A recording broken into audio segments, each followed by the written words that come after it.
So, just got done. Trade deadline passed. Had a chance to make a deal today, and I think everyone knows the terms of the deal. At least, on the surface, it's just Fred Jones for Juan Dixon with Portland. And at this point, I'll just throw it open to you guys to ask questions. How much of the trade, Bryan, is to get a guy like Juan Dixon or to get a year off your payroll? Well, I think it's a combination of a couple things. If I could just address really the probably the most important thing to me is I always like to do the players the right way, have the players come into a situation where they feel welcome, and if things aren't working out for them, you try to find good solutions for them. I've got a tremendous relationship with Bill Duffy, the agent for Fred Jones, and we talked a lot about Fred's situation here from the beginning of the year to now. He started off doing very well for us, and ultimately at this point kind of found himself out of the rotation. And you hate to see people not thriving in situations, and we've settled in on that rotation, and Fred, coming off of this most recent injury, just appeared that he was probably not going to have that role that we had talked about, the two of us and Bill Duffy as well, at the time of the signing this past summer. So you look for viable solutions. This is a tremendous situation for Freddie to be able to go back to his hometown, Portland. Again, it's one of those situations. It's a feel-good story, I think, for really both sides. It's not a matter of us necessarily cutting our losses. It's a matter of us finding that workable solution for the player, and also giving him a chance to go to a situation where they think he's going to play. But more importantly, he's going to his hometown, and he can experience that. He did tell me that he was very excited about the opportunity. We had a chance to talk today after I informed him it was official. He was part of the conversation all along, so he was aware that Portland was a viable option for him. The most touching part to me was the fact that, he talked about, I believe, a 13-year-old cousin, if I'm not mistaken, that, he told me he was excited about being in a position to now mentor him. His nephew, I'm sorry, okay.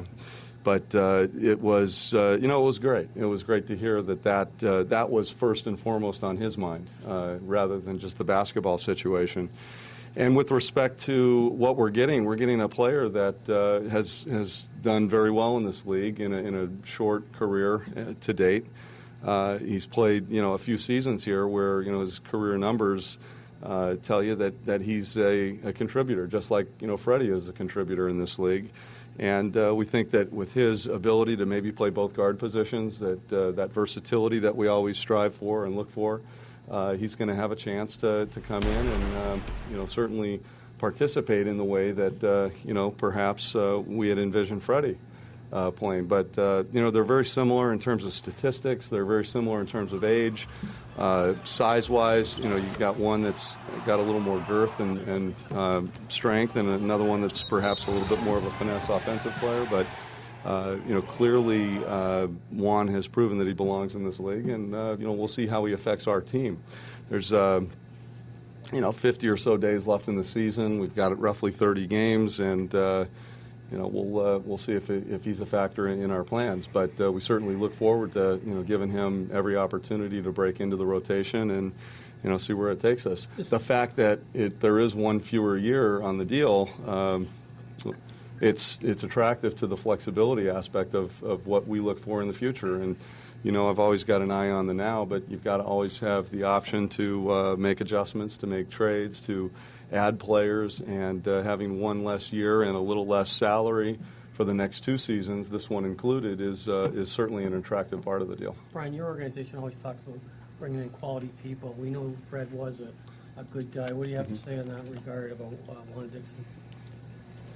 I think he's right there with Freddie in terms of the character level and the type of person he is. I've heard nothing but positive things about Juan from the time that we evaluated him in the draft, not only in this organization because I had access to all the files, but also to my experience in the past. And everyone that's he's touched along the way in the NBA talks about what a class guy he is. So without question, I think both players are of the same ilk, if you will, and that's not an issue at all. Bryan, were you getting other calls for any other deals today, or was this about, like Morris, Peterson, maybe, or any other names come up? Going back to maybe 2 months ago, there was conversation about Morris being out there on the trade block. Never was from our perspective on the trade block, but we took a lot of calls and entertained a lot of ideas. Given that there were teams interested in him, you have to listen. You have to, that's what my job is, to try to make this a better basketball team. And if that means giving up a player, then you've got to entertain it. You talk about untradeable players. More than likely, we have one, and I think it's pretty clear who that player is. But, I think anybody in my position around the league would tell you that you have to be open-minded all the time with respect to that. As far as Morris, Morris started slow, but, he's really come into his own now and playing the way we envisioned from the beginning, perhaps even the way he finished last season, which was very strong. That's why he was a big part of our plans coming into the season. So it became less and less likely that he was going to be moved from our team as time wore on, because he was playing into that role and into that position. And, to some degree, I'm being told that, that's consistent with, the past. He gets stronger as the year goes on.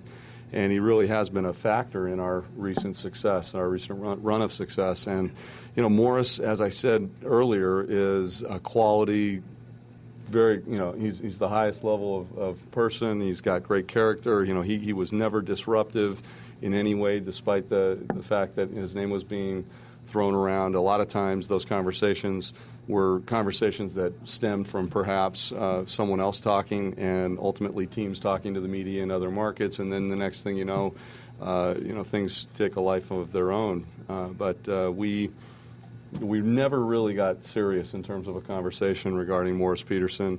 And even now, for the last 2 or 3 weeks, when things get a little bit more intensified with respect to the trade deadline, there was never a conversation that I didn't start out by saying, let's be right up front. Morris is not on the table in terms of a name that we're just throwing around. You talk about the non-contributing players, you talk about other things.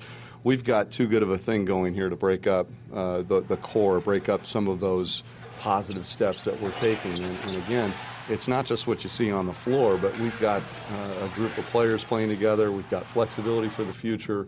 We've got the ability to add some pieces, whether it be via trade or free agency going forward, with the exceptions that we'll now have, being over the cap next year. So we've got a clean slate as we move forward. And right now, we've just cleaned it up even more in that third year. So we've got additional flexibility as we look at building this team. Late in the process, yes, there were a few other much less significant deals that we were talking about with various teams. And, I would say that that's where the cap space that we had came into play. We actually had an improved cap position by about $500,000. So rather than $2 million of space, the subsequent cap space after the Jones-Dixon trade was about 2.553 to be exact. So we had even a little bit more flexibility to maybe pull something in, and there were a couple of players that we quickly targeted and made a few calls to see if there was something that we could do, but it didn't work out. We couldn't get anything done. I did have a couple of live conversations going right up to the wire, though, and it was a little hectic in the office. Are you surprised there weren't more movement? There wasn't more movement around the league? A little bit, yeah. I really felt like there were enough major conversations going on and rumors out there that, sometimes where there's smoke, there's fire. And it sure seemed, even based on my conversations, talking to some of those respective GMs that were involved, it sounded like there was deals that were on the table as late as noon today. And why they didn't happen, I can't tell you. I guess we're one of 2 deals that happened today. Anthony Johnson, I think, went to Atlanta. But I don't know. I can't speak to the other situations.